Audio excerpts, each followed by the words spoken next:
Okay, everybody, we'll get going for today. Thank you all for being here. I would like to begin by acknowledging the traditional owners and their custodianship of the land from which I join you today. On behalf of the University of Queensland, I pay our respects to the Yugara and Turrbal peoples, their ancestors and their descendants, and their enduring cultural and spiritual connections to country. I would like to extend that acknowledgement to the traditional owners of the lands from which each of you are joining us today. We recognize their valuable contributions to Australian and global society. Welcome, everybody, to the second lecture in the 2025-26 ISHTIP seminar series, which is also being brought to you all in conjunction with the People, Plants and the Law online lecture series, now in its fourth year of running. My name is Ruthie Balaji, and I'm very pleased to welcome you all here today. Across both the ISHTIP and the People, Plants and the Law seminar series, the aim is to showcase some of the best work currently happening in the area. And we are so very lucky today to have our speakers showcase some of their very exciting and impressive work that so neatly goes across both series and is important to both audiences. Before I introduce our speakers and today's seminar, I just want to remind everybody that all recordings of previous lectures are available on the People, Plants and the Law website and the ISHTIP website, respectively. In addition, if you have any questions for our speakers during their presentation, please post them in the chat and we will do our best to come to them after the presentation. And alternatively, we are also happy to have you unmute yourself after the presentation to ask a question of yourself and hopefully start a bit of a discussion. So turning to the most important part of today, let me first introduce our speakers, who I'm sure don't need much of an introduction to many working in this space and beyond, however. Rosemary Coombe is a full professor in the Department of Anthropology and Social Science at York University. Rosemary's early work addressed the cultural, political, and social implications of intellectual property laws. She now does research on the work of culture in an era of informational capital. Generally, she explores the culturalization of claims, entitlements, and social justice aspirations under conditions of neoliberalism, sustainable development objectives, and evolving and emerging fields of human rights, particularly peasants' rights. Dr. David Jefferson is an associate professor at the University of Canterbury Faculty of Law. David is a legal anthropologist whose research covers a range of issues related to biodiversity conservation, biotechnology regulation, intellectual property in the agricultural and food sectors, ecosystem rights laws, and the protection of Indigenous knowledge systems.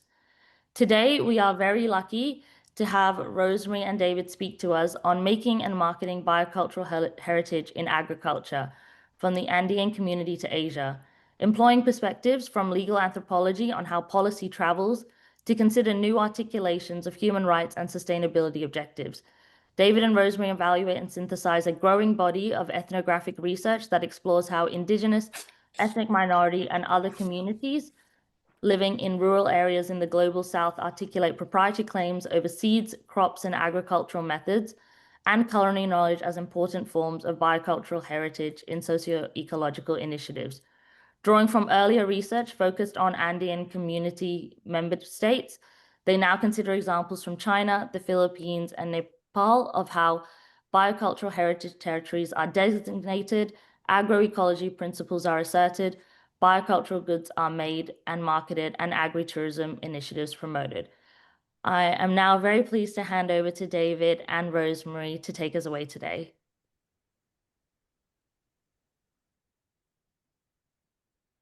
Great. I can also start the PowerPoint presentation that's going to assist the talk and the lecture. Before that, I would like to, on behalf of Rosemary and I, acknowledge the presence on the traditional territory of many Indigenous nations. The area known as Toronto has been caretaken by the Anishinaabe Nation, the Haudenosaunee Confederacy, and the Huron-Wendat. It is now home to many First Nation, Inuit, and Métis communities.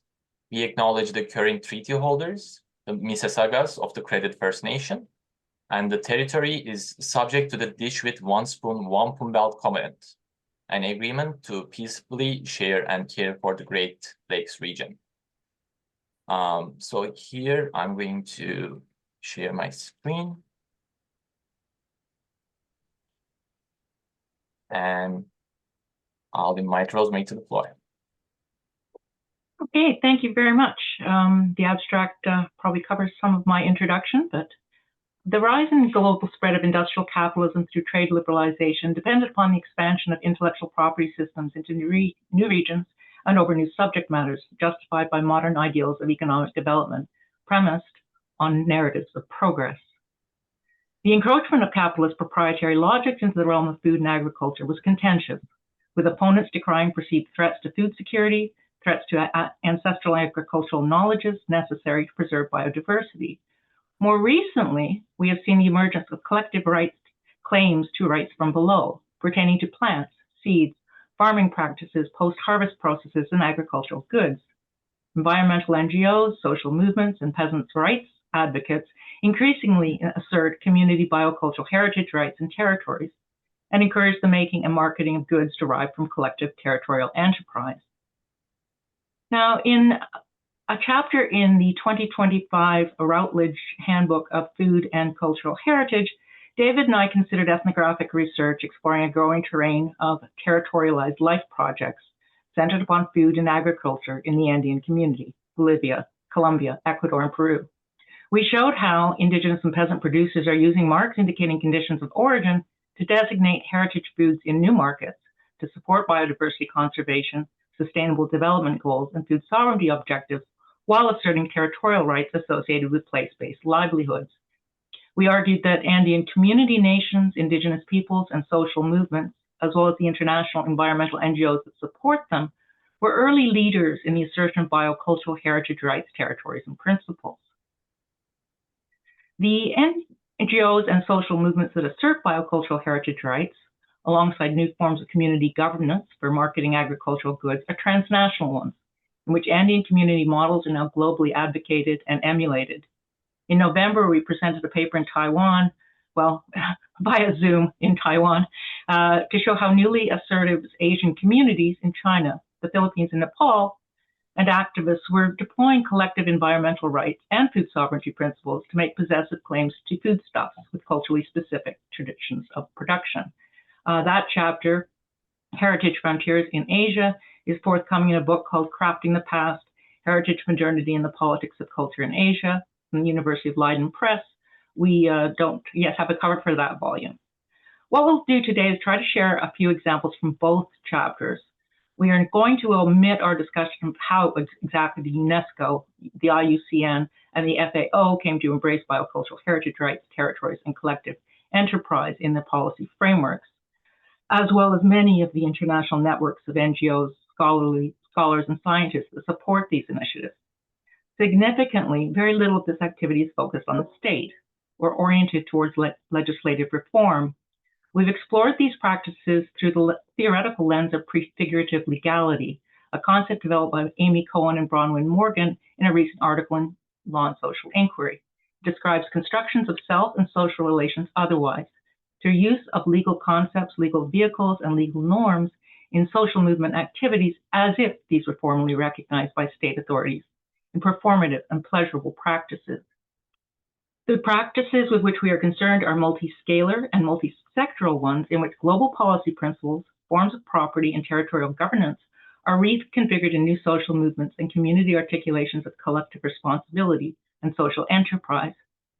We understand the concept of biocultural heritage as constructed through social movement activity, NGO efforts, and globally funded research initiatives. There are increasing incentives for communities to represent attachments to soil, seeds, crops, and agricultural practices in cultural heritage terms, to attract new investments, new forms of social support, and new forms of security. They do so in the face of climate change, modern green revolution-produced food insecurity, nutritional deficits, and a growing exodus of youth from rural agricultural areas. In Andean territorialized agricultural life projects, we found that many campesino communities were rediscovering their indigenous heritage. Traditions, if not exactly invented, are being recreated in the face of modern environmental and economic predations. Our work exploring new usages of geographical indications, GIs, in Andean community nations is a case in point. GIs are legally protected signs and symbols that indicate a good as having a quality, reputation, or characteristics essentially attributable to social and natural factors of production in a specific area of origin. I've been somewhat critical of this ideology in the past, but I'm growing more accustomed to its promise. Most conventional forms of IP, of course, protect private interests of market-based actors by creating alienable commodities that circulate in markets. Collectively held and managed, however, GIs are often now used in post-development social enterprise. Since the passage of the TRIPS agreement, European agencies have worked tirelessly to endorse the use of GIs as tools for development, using the argument that a virtuous circle is created by the synergies between the natural qualities of a territory, the characteristics of its goods, and a community's collective dedication to protecting its heritage and promoting its identity. Global sustainable development objectives pertaining to biodiversity preservation, protection of traditional environmental knowledge, and Indigenous peoples and peasants' rights have changed the field in which these legal vehicles are being asserted.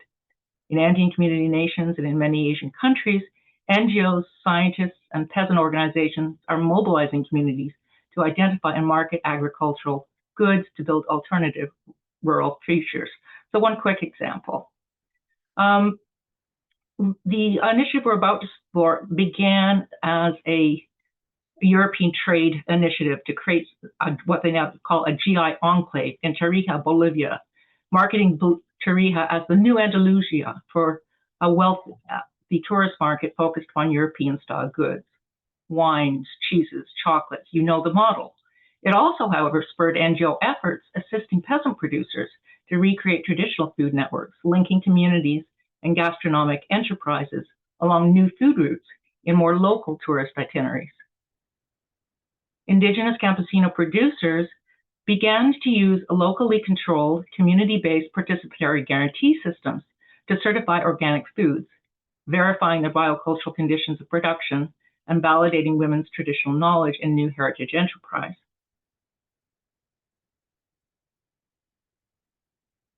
Biocultural heritage rights are still in their infancy. Definitions are disputed, and certainly some legal scholars argue that they are not rights at all. But as socio-legal scholars, we're more interested in the social, political, and economic work they do as articulated in collective struggles and everyday enterprises than in legislation or litigation. Indigenous peoples in Andean community countries were global pioneers in the surprisingly successful international movement to recognize Indigenous traditional knowledge as crucial to biodiversity conservation in global policy arenas and in asserting Indigenous territorial rights as essential to this end. In the face of state intransigence, supportive NGOs and social movements seek new means to recognize this heritage through territorially based biocultural social enterprise, such as ecosystem restoration, new PGS marketing efforts, and in agritourism. The inclusion of food sovereignty principles in the UN Declaration on the Rights of Peasants has put new emphasis upon community, territorial, environmental, and cultural interests and collective rights to foods produced outside of or not entirely within capitalist markets. In the Andean community, food sovereignty is understood to be an intercultural norm, articulated in a transnational project derived from diverse worldviews while incorporating specific local projects. Communities express commitments to maintaining sustainable, culturally appropriate, collective, territorially based food systems, derived from traditional knowledges and grounded in practices of agroecology, and we won't get into the agroecology today. We were surprised to see how widely these principles were articulated through possessive relations to plant-based foods derived from ancestral lands, now described as biocultural heritage territories that, I quote, provide alternative visions and pathways for economic development based on intertwined biodiversity, traditional knowledge, cultural and spiritual values, and landscapes. Thank you, Rosemary. And now I'll take us on a journey from the Andean community into different parts of Asia. So the internationally famous potato park in Peru, which was created by the Quechua-led Association for Nature and Sustainable Development, or Asociación Andes, was one of the first collective biocultural heritage territories to manage and protect food crop diversity. Then this is despite the fact that Peru has one of the weakest legal protections for Indigenous territorial rights in Latin America.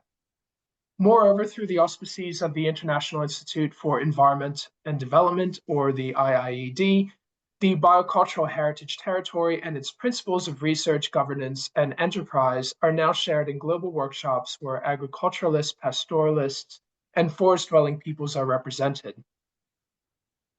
So in the Andean community nations, biocultural rights find territorial expression in the assertion of collective life projects, which affirm indigenous principles of good living, which are also known by the Spanish and Quechua alternates buen vivir or suma causai.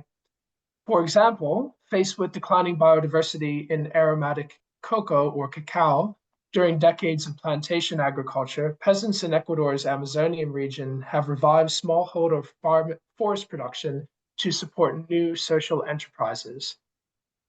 Western science, agricultural research, has shown that the cacao genetic biodiversity was far higher in small farms tended by indigenous ancestral practices where it continued to evolve, confirming centuries of indigenous knowledge. Seeking to arrest the decline in biodiversity and create rural economic opportunities, the Ecuadorian government recognized Cacao Arriba as the country's first collective GI. Providing supports for local farmers to document their ancestral knowledge and production methods, the state inscribed the crop with UNESCO as the intangible cultural heritage of its Amazonian indigenous peoples, promoting collective customary practices of participatory management, whilst also restricting plantation size.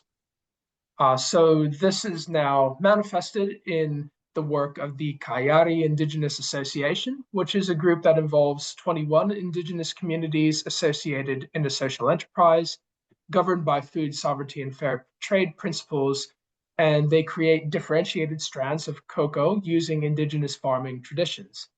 Kayari has developed a community-based tourism enterprise centered upon chakra gardens, which is a traditional system of agroforestry cared for by women to better educate people about their ancestral traditions. The chakra label now marks 150 agroforestry food products, which are governed by a participatory guarantee system. So now moving on to Asian frontiers. And remember, as mentioned initially, our initial work in Asia was oriented towards heritage scholars. So what we first did was to consider globally recognized heritage sites. And we quickly saw that a new biocultural framework was transcending long-entrenched culture-nature divisions in international heritage and conservation policy and practice. So just as significantly, a new interdisciplinary and more inclusive paradigm was emerging to nominate, manage, and support biocultural landscapes, mirroring, in a way, what we saw with GIs. In 2023, only 10% of UNESCO World Heritage Sites were considered cultural landscapes, with 21 of these located in Asia, and many understood as foodscapes shaped by agricultural practices. UNESCO has now recognized the ontologies of indigenous peoples as supporting traditions of community stewardship. Alongside the FAO and international NGOs working with farmers groups, these traditions are acknowledged and valued even in countries like China, which do not recognize ethnic minorities as indigenous peoples. For its part, the FAO now recognizes, or the FAO now recognizes globally important agricultural heritage systems sustained by communities, which are nominated by civil society actors, supported by independent research, and do not require state legitimation.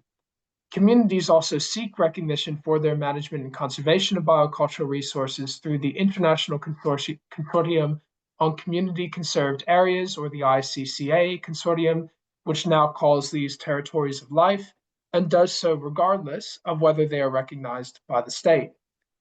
The international partnership of the Satoyama Initiative also does similar work, seeking to support biodiversity conservation through the revitalization and sustainable management of what it terms socio-ecological production landscapes and seascapes, and these include agriculture, forestry, and fisheries landscapes in a new network of territorial recognition involving over 250 member organizations. So we see how a lot of this work is going on outside the auspices of state or international governance bodies. So moving on to China specifically, our research there focused on the Honghe rice terraces and agricultural landscapes of ethnic minority peoples in Yunnan province. where national scientists, farmers, seed networks, and international NGOs like the IIED mentioned earlier have been working to better establish biocultural heritage territories and enterprises. Yunnan is a highly agro-biodiverse province, growing at least 48 varieties of local rice, although local farmers there have noted that as many as 195 varieties were cultivated in the past. The diversity of local rice cultivars is maintained through reciprocal seed exchanges between Hani villages, and Hani are the ethnic people or indigenous people who reside there. Initiatives include farmer-led management committees, in situ conservation of local crop varieties, value chain development, product branding, and agritourism promotion in projects focused on women and youth farmers. Maintaining landscapes for red rice cultivation has become more economically feasible through the development of community-based tourism and cooperative marketing of organic agricultural products. While tourists are one target group, the goods are also marketed through e-commerce sales, such as the Yongyang Mall, an online shopping platform where over 3,600 red rice shops have been registered. Biocultural heritage work is also taking place in China in 4 Naxi or Mosul villages in the most biodiversity and ethnic culture-rich area of Yunnan province.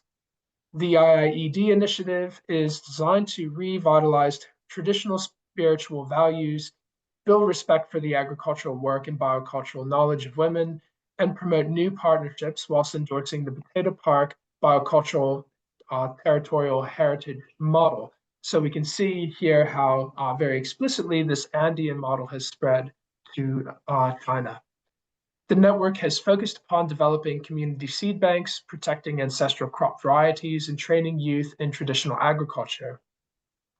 In 2016, 2 walking workshops were held in Stone Village, which brought 50 representatives from 18 mountain communities, hailing from Peru, China, Nepal, the Kyrgyz Republic, and Tajikistan, bringing them all together. And they created what's now known as the International Network of Mountain Indigenous Peoples to collectively assess biocultural heritage approaches for climate change adaptation. And we saw that earlier in the Andean Asian slide. Research collaborations were forged to share conservation knowledge, practices of seed management, and the development of market linkages and social enterprises for biocultural products, including sustainable agricultural tourism. Initiatives to have indigenous biocultural territories recognized by peer communities as ICCAs, which remember is that model I mentioned earlier, have gathered momentum and financial support. In Liguang, 11 villages of Lisu ethnic minority peoples have abandoned household tenure in favor of a community common run by an ecological agricultural cooperative, and they were registered by the ICCA consortium as a territory of life. And finally, the last example that we'll talk about from China is the Chinese Farmers Seed Network, which has been influential in the global movement for the rights of peasants and other people working in rural areas, emphasizing principles of agroecology and the protection of biocultural heritage. The International Agroecology Conference in Malaysia in 2024 highlighted what it termed seed guardians of heirloom varieties, which are intricately woven into the traditional cultural practices of farming by indigenous communities. And farmers across Asia have shared their social relations to their seeds in the opening session, which was dedicated to culture and ritual. The Farmers Seed Network described how seed banks were intricately woven into the social, cultural, and ecological fabric of rural communities. And now I'll pass it back to Rosemary again.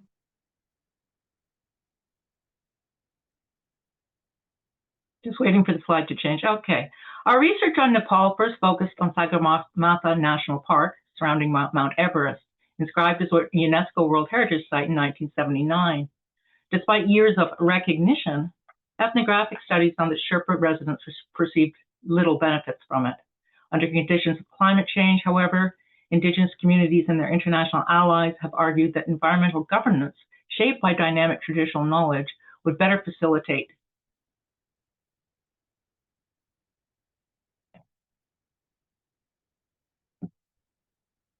My mouse has stopped working.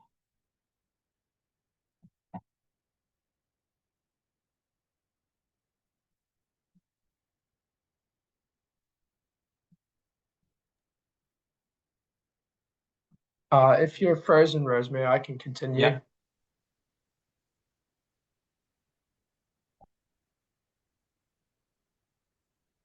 Yeah, I'm frozen.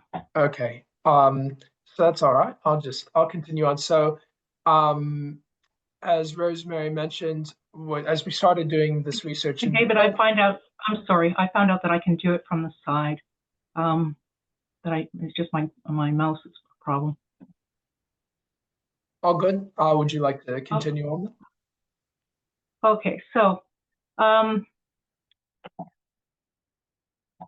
this is the recognition of Indigenous environmental governance has led to multi-scalar interventions to promote agrobiodiversity conservation and international supports for biocultural heritage initiatives.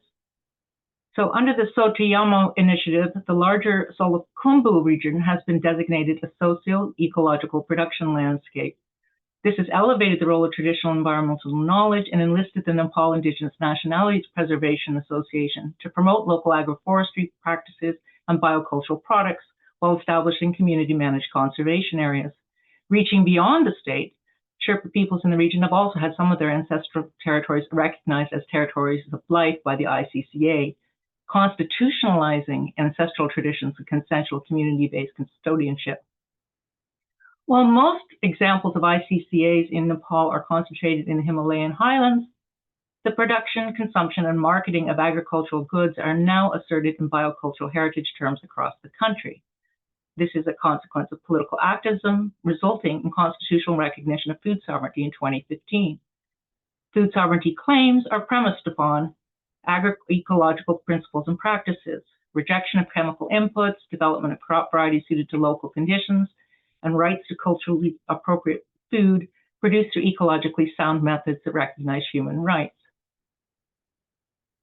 Nepalese farmers and agricultural communities today invoke food sovereignty rights to seed in new frontiers by safeguarding and promoting ancestral agricultural practices in new territorialized enterprises.